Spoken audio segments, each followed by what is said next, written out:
بسم اللہ الرحمن الرحیم بسم اللہ الرحمن الرحیم الحمدللہ نحمده ونصلی علی رسولہ الکریم اما بعد رب اشرح لی صدری ویسر لی امری واحلل عقدۃ من لسانی یفقہوا قولی۔ ہم تاریخ اسلام کے اسباق پڑھ رہے ہیں اور ہمارے آج کے سبق کا عنوان ہے پیغام اسلام کی راہ میں حائل منافقین۔ سبق شروع کرنے سے پہلے اپنی عادت اور معمول کے مطابق ہم گزشتہ سبق کی دہرائی کریں گے کہ پچھلے سبق میں ہم نے کیا پڑھا۔ تو ہمارے پچھلے سبق کا عنوان تھا میثاق مدینہ، یعنی نبی علیہ الصلوۃ والسلام جب مدینہ تشریف لائے تو جو نبی علیہ الصلوۃ والسلام نے ان کے باشندوں اور ان اقوام سے معاہدہ کیا تھا اس کے بارے میں ہم نے اس سبق میں یہ پڑھا کہ حجاز کے صوبے میں یہودیوں کی علمی برتری تھی اور انہوں نے اپنے علم کی بنیاد پر نبی علیہ الصلوۃ والسلام کے بارے میں جان لیا تھا کہ یہ سچے نبی ہیں، وقت کے برحق پیغمبر ہیں، لیکن حق کو کھلی آنکھوں دیکھنے کے باوجود انہوں نے قبول نہ کیا اور ضدی بن گئے۔ تاہم ایسے بھی کچھ لوگ تھے جنہوں نے قبول کر اپنی دنیا آخرت سنوار لی۔ اس کے بعد جب نبی علیہ الصلوۃ والسلام نے مدینہ میں رہائش اختیار کی تو اس رہائش کے کچھ اصول و ضوابط پر مشتمل ایک میثاق اور ایک معاہدہ تیار کیا، جس کی چند شرائط ہم نے گزشتہ درس میں پڑھی۔ حضور صلی اللہ علیہ وآلہ وسلم نے نہ صرف باشندگان یثرب کو اس میثاق میں شامل کیا بلکہ اطراف و کنار کے عربوں کو بھی اس میثاق مدینہ میں شامل کیا۔ بدوؤں کو نبی علیہ الصلوۃ والسلام نے میثاق میں شامل کرنے کے لیے مسلسل جد و جہد کی اور اس کے لیے باقاعدہ حضور صلی اللہ علیہ وسلم نے کئی سفر کیے۔ تو ان عنوانات پر جا کر ہمارا الحمدللہ سبق مکمل ہوا تھا گزشتہ، اور آخر میں ہم نے میثاق مدینہ پر ایک تبصرہ پڑھا تھا۔ اب یہ جو ہمارا سبق ہے اگلا، یہ ہم شروع کرتے ہیں۔ ہمارا آج کا جو سبق ہے اس کا عنوان پیغام اسلام کی راہ میں حائل منافقین ہے۔ پچھلے اسباق میں جنگ بواس کا تذکرہ تفصیل سے ہو چکا ہے کہ جناب رسالت مآب صلی اللہ علیہ وسلم کے مدینہ تشریف آوری سے پہلے عربوں کے قبائل میں باہم ایک خونریز قسم کی جنگ ہوئی تھی، جس میں عربوں کے بڑے بڑے سردار مارے گئے تھے اور سوائے عبداللہ بن ابی نامی ایک عرب کے باقی کوئی ان کے بڑے سرداروں میں سے بچا نہیں تھا۔ لہٰذا اب طے یہی تھا یا بظاہر یہی نظر آ رہا تھا کہ ریاست مدینہ پر جو حکمرانی کرے گا، یہاں کے تخت و تاج کا جو مالک ہوگا وہ عبداللہ بن ابی ہوگا۔ خود اپنی ذات کے اندر یہ جو شخص عبداللہ بن ابی بڑا ہی عقل مند اور تجربہ کار اور اسی کے ساتھ ساتھ زیرک و ہوشیار اور مکار اور چالاک قسم کا آدمی تھا۔ اپنی ان صفات کی وجہ سے اس نے ماحول ایسا بنا دیا کہ سب لوگ یہ سمجھنے لگ جائیں کہ یقیناً اب عبداللہ بن ابی ہی سب کچھ ہیں اور یثرب اس کے بغیر کچھ بھی نہیں۔ اور جنگ بواس کے بعد تو عبداللہ بن ابی کا کردار یوں کھل کر سامنے آیا کہ لوگوں کو واضح طور پر نظر آنے لگا تھا کہ عبداللہ بن ابی کسی خاص سرگرمی میں ہے۔ عبداللہ بن ابی نے آگے بڑھ کر اوسیوں کے قبیلوں میں بھی اور خزرجیوں کے قبیلوں میں بھی اپنی مقبولیت اور اپنی شخصیت کو آگے بڑھانے کی مسلسل کوششیں کرنا شروع کر دی تھی، اور اپنی ان کوششوں میں یہ بھرپور کامیاب بھی رہا تھا اور اوس و خزرج پر گویا مکمل طور پر حاوی ہو چکا تھا۔ اور اوس و خزرج بھی جانتے تھے کہ بڑے لوگوں میں سے جن کو ہم اپنا سردار سمجھتے ہیں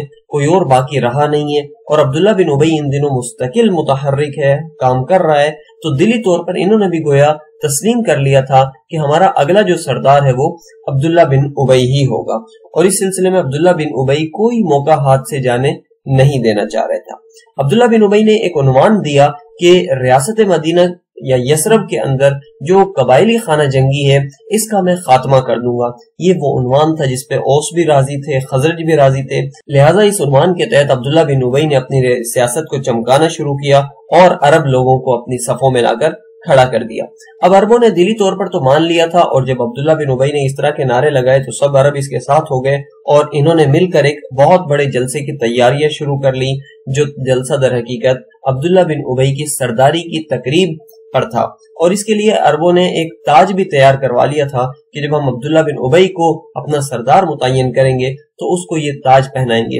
اسی دوران وہ مشہور واقعہ ہوا کہ حضرات انصار نبی علیہ الصلوۃ والسلام سے ملے مکہ مکرمہ میں، اور نبی صلی اللہ علیہ وسلم نے یثرب آنے کی انہیں نوید سحر سنائی کہ حضور صلی اللہ علیہ وسلم مدینہ تشریف لے آئیں گے، اور ایک آدھ سال کے اندر اندر ہی نبی علیہ الصلوۃ والسلام باقاعدہ مکہ مکرمہ سے ہجرت کر کے مدینہ منورہ تشریف لے آئے، اور مدینہ آنے کے بعد جو بڑے بڑے کام ہوئے، مواخات ہوئی، انصار و مہاجرین کا آپس میں بھائی چارہ قائم ہوا، میثاق مدینہ ہوا، مدینہ میں رہنے والی تمام اقوام کا ایک معاہدہ ہو گیا کہ کس اصول اور ضوابط اور قانون کے تحت مدینہ میں رہائش اختیار کی جا سکتی ہے، کیا حقوق ہیں، کیا ذمہ داریاں ہیں۔ ان حالات کو دیکھ کر عبداللہ بن ابی کی گویا تمام امیدیں ٹوٹ گئیں اور سرداری اس کو اپنے ہاتھ سے جاتی ہوئی نظر آئی کہ اب گویا عملی طور پر جیسے میں مدینہ کا سردار نہیں ہوں، اسی طریقے سے مستقبل میں بھی مجھے کوئی تاج واج نہیں پہنایا جائے گا، مجھے سرداری نہیں ملے گی۔ اس بات نے عبداللہ بن ابی کو ابھارا اور وہ دشمن بن گیا۔ بجائے حق کو قبول کرتا وہ، جیسے کہ اس کی قوم کے بقیہ سارے کے سارے قریباً افراد نے حق قبول کر لیا تھا، لیکن عبداللہ بن ابی نے ایسا نہ کیا اور سرداری کی ضد کے چکر میں دشمنی میں آ گیا اور مسلمانوں کا دشمن بن بیٹھا۔ لیکن اگر یہ عملی طور پر اس کا اظہار کرتا تو اپنی قوم کو اور دوسروں کو سب کو اپنے مخالف پاتا، لہذا اس مکار دشمن نے اپنوں کے بحث میں چھپ کر وار کرنے کی کوشش کی اور بظاہر دیکھنے میں دوسروں کے ساتھ مل کر اس نے بھی اسلام قبول کر لیا، لیکن دلی طور پر یہ کبھی بھی راضی نہ ہوا۔ حضور صلی اللہ علیہ وسلم کو بھی پتا تھا کہ ایسے لوگ اسلام قبول صرف سیاست کے لیے کر رہے ہیں، سیاسی مقاصد کے لیے کر رہے ہیں، دلی طور پر یہ مسلمان نہیں ہوئے۔ خود عبداللہ بن ابی ہے اور اس جیسے اور کئی لوگ تھے جنہوں نے حالات سے دب کر گویا سمجھوتا کر لیا اور حالات کے مطابق اپنے آپ کو اس لبادے میں اوڑھ لیا اور اس طور پر یہ بن گئے۔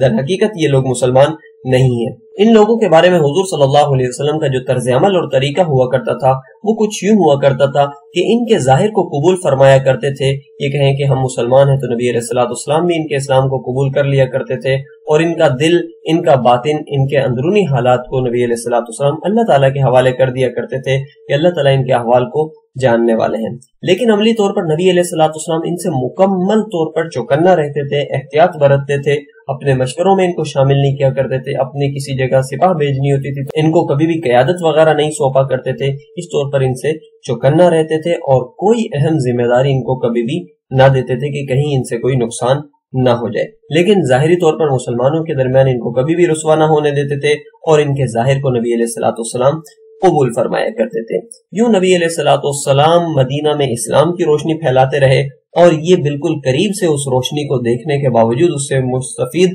نہ ہو سکے، اس سے کوئی فائدہ نہ اٹھا سکے اور نقصان ہی نقصان اٹھاتے رہے۔ عبداللہ بن ابی کی بھی سرگرمیاں روز روز بڑھتی رہیں، یہاں تک کہ یہ رئیس المنافقین بن گیا، منافقین کی جڑ بن گیا، منافقوں کا سب سے بڑا سردار بن گیا۔ اور عبداللہ بن ابی تو صرف ایک عنوان تھا، ایک نام عبداللہ بن ابی کا منافقین میں واضح طور پر آ گیا، 20 ایسے ہی تھے اور اسلام کی جڑوں کو کھوکھلا کرنا ہی ان کا ہدف، ان کا مشن تھا۔ اور جیسے کام عبداللہ بن ابی کے تھے کہ تمام معاملات کے اندر یہ فتنے فساد کا راستہ اختیار کرتا تھا، بقیہ منافقین بھی کچھ اسی طرز عمل میں مبتلا تھے، ان کا انداز، ان کا طریقہ کار بھی بالکل ایسا ہی تھا۔ اور یہ وہ بدنصیب لوگ تھے جنہوں نے حق کو بالکل قریب سے دیکھا لیکن حق کو پہچان کر بھی انجان بنے رہے اور اسلام قبول نہ کیا۔ اب جو اوس و خزرج کے حضرات تھے اکثر تو ان میں سے اسلام لے آئے تھے، تاہم چند لوگ تھے جن پر ابھی حقیقت حال مکمل طور پر کھلی نہیں تھی،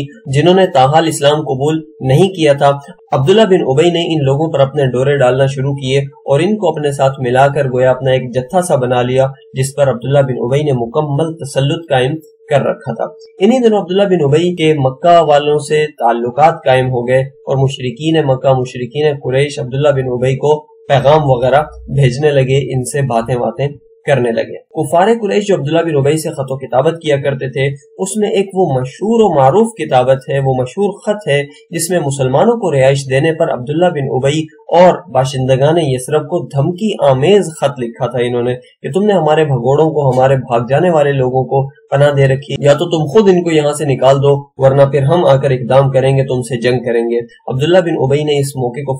مکمل طور پر کیش کروایا اور تمام مشرکین مدینہ کو جمع کیا اور بتایا کہ دیکھو میں نہ کہتا تھا کہ یہ اس طرح کی مصیبتیں ہیں، اب کفار قریش کے تم سے یہ مطالبات ہیں کہ مسلمانوں کو فوراً یہاں سے بھگاؤ، نکالو، ورنہ وہ پھر ہم پر جنگ کریں گے، ہمارا مال و اسباب لوٹ لیں گے، ہمارے بیوی بچوں کو گرفتار کریں گے، قید باندھی وغیرہ بنائیں گے۔ اور منافقین انہی باتوں میں آ کر مشتعل ہونے لگے، جنگ کی باتیں کرنے لگے۔ ابھی یہ باتیں چل ہی رہی تھی کہ نبی علیہ الصلوۃ والسلام کے کو ان منافقین کے احوال معلوم ہو گئے۔ حضور صلی اللہ علیہ وسلم اپنی تمام تر مصروفیات چھوڑ کر فوراً سے ان لوگوں کی طرف گئے اور نبی علیہ الصلوۃ والسلام نے اپنے انداز میں ان سے بات کی اور ان کو سمجھایا۔ تو منافقین کے یہ سارا کا سارا مجمع چھٹ گیا اور یہ لوگ سارے کے سارے وہاں سے چلتے بنے اور عبداللہ بن ابی اپنا منہ دیکھتا رہ گیا۔ اسی طریقے سے بے شمار مقامات پر ان منافقین نے اسلام اور اہل اسلام کو، مسلمانوں کو، حضور صلی اللہ علیہ وسلم کو بھرپور نقصان پہنچانے کی کوشش کی۔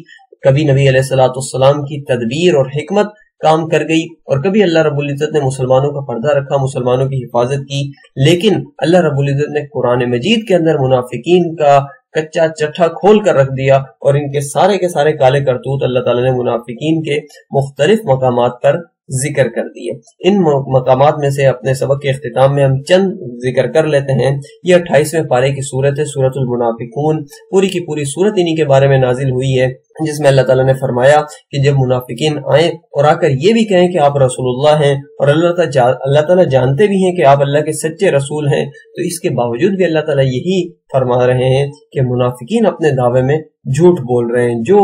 ان کے دلوں میں ہے وہ ان کے زبانوں پر نہیں، جو ان کے زبانوں پر ہے وہ ان کے دلوں پر نہیں۔ جو کام یہ کر رہے ہیں وہ بہت زیادہ برا ہے۔ آپ ان کے جسموں کو دیکھو گے تو دیکھتے رہ جاؤ گے، ان کی باتوں کو سنو گے تو سنتے رہ جاؤ گے، لیکن ان کے دل مومن ہرگز نہیں ہے۔ آپ کو ان سے مکمل احتیاط کرنی چاہیے۔ اسی طریقے سے اور بھی مقامات پر اللہ رب العزت نے قرآن مجید میں منافقین کا تذکرہ فرمایا۔ ایک جگہ ذکر کرتے ہوئے فرمایا اللہ تعالیٰ نے ان المنافقین فی الدرک الاسفل من النار، جہنم کے بھی بالکل آخری نچلے کنارے میں ہوں گے ان کے، اور ان کے لیے کوئی معین، کوئی مددگار نہیں ملے گا۔ اس طریقے سے اللہ تعالیٰ نے دنیاوی بھی ان کی رسوائی کے بارے میں بتایا اور اخروی بھی ان کی رسوائی کے بارے میں بتایا۔ اللہ تعالیٰ نے قرآن مجید کے ابتدائی سورت اور ابتدائی پاروں کے اندر ان کا تذکرہ کرتے ہوئے کہا اعوذ باللہ من الشیطان الرجیم ومن الناس من یقول آمنا باللہ وبالیوم الآخر، کہ کچھ لوگ ایسے ہیں جو کہتے تو ہیں کہ ہم اللہ پر، آخرت کے دن پر ایمان لے آئے، وما ہم بمؤمنین، لیکن در حقیقت وہ ایمان والے نہیں ہیں۔ وہ یہ بدنصیب منافقین ہی ہیں جو محبت وحی کو دیکھتے ہوئے، وحی کو اترتے ہوئے دیکھتے ہوئے، نور الہی کو دیکھتے ہوئے، سب کچھ دیکھتے ہوئے بھی یہ بدنصیب ہیں اور اسلام قبول نہیں کر رہے۔ اسی طریقے سے سورۃ التوبہ میں اللہ تعالیٰ نے ان کا ذکر کرتے ہوئے فرمایا لَقَدِ ابْتَغَوُا الْفِتْنَةَ مِنْ قَبْلُ وَقَلَّبُوا لَكَ الْأُمُورَ حَتَّى جَاءَ الْحَقُّ وَظَهَرَ أَمْرُ اللَّهِ وَهُمْ كَارِهُونَ۔ انہوں نے پہلے بھی کئی مقامات پر فتنہ پیدا کرنا چاہا تھا اور معاملات کو حضور صلی اللہ علیہ وسلم کے لیے الٹتے پلٹتے، یعنی ان کے لیے مشکلات بناتے رہے تھے، یہاں تک کہ حق سامنے آ گیا اور اللہ کا حکم غالب ہوا، اگرچہ وہ بالکل یہ نہیں چاہتے تھے، لیکن اللہ تعالیٰ کا حکم غالب ہو کر ہی رہا۔ اسی طریقے سے سورۃ النساء میں اللہ تعالیٰ نے فرمایا یہ منافقین اللہ سے دھوکہ بازی کرتے ہیں جبکہ اللہ ان کے دھوکے کو خود انہی پر ڈال دیتا ہے، اور جب وہ نماز کے لیے کھڑے ہوتے ہیں تو ڈھیلے ڈھالے بن کر کھڑے ہوتے ہیں۔ یہ لوگ دوسروں کو دکھانے کے لیے نمازیں ادا کرتے ہیں اور اللہ کو کم ہی یاد کرتے ہیں۔ تو اس طریقے سے منافقین کی تمام حرکات، ان کے تمام مکاریوں کو اللہ تعالیٰ نے مسلمانوں کے سامنے واضح کر دیا، تاہم نبی علیہ الصلوۃ والسلام نے ان کا یوں پردہ رکھا کہ ان کو بالکل رسوا نہیں کیا، مجمع میں ان کو خوار نہیں کیا، لیکن ان کے صفات، ان کے عادات سے مسلمانوں کو متنبہ ضرور کر دیا کہ ایسے لوگوں سے بچ کر رہنا ہے۔ تو الحمدللہ یہاں جا کر ہمارا سبق مکمل ہو جاتا ہے۔ سبق کا ہم خلاصہ پڑھ لیتے ہیں کہ ہم نے پڑھا کہ جنگ مواس کے بعد یثرب نے ابن ابی کی مکمل شہرت تھی اور یہ وہاں کا سردار بننے والا تھا۔ پھر مسلمان یثرب آ گئے اور مواخات مدینہ اور میثاق مدینہ ہوا، اور اس طریقے سے عبداللہ بن ابی اپنی سرداری سے محروم ہوا، اور اس سرداری سے محروم ہونے کی وجہ سے یہ انتقامی رویے کا شکار ہوا اور انتقام کی آگ میں جل کر اسلام جیسی نعمت سے محروم رہا۔ عبداللہ بن ابی اور دیگر منافقین مدینہ میں کیا کیا سازشیں کرتے رہے یہ ہم نے پڑھا۔ منافقین کے بارے میں حضور صلی اللہ علیہ وسلم کا کیا موقف تھا ہم نے یہ پڑھا، اور اللہ تعالیٰ نے جو کچھ تذکرہ قرآن مجید میں منافقین کا کیا تھا اس میں سے چند ایک آیات ہم نے ترجمہ ان کا پڑھا۔ تو یہاں جا کر الحمدللہ ہمارا درس اور درس کا خلاصہ مکمل ہو گیا ہے۔ اگلے کسی سبق تک کے لیے اجازت دیجیے۔ جزاکم اللہ خیرا، سبحانک اللہم و بحمدک، ونشہد ان لا الہ الا اللہ وحدہ لا شریک لہ، واشہد ان محمدا عبدہ ورسولہ۔ السلام علیکم ورحمۃ اللہ وبرکاتہ۔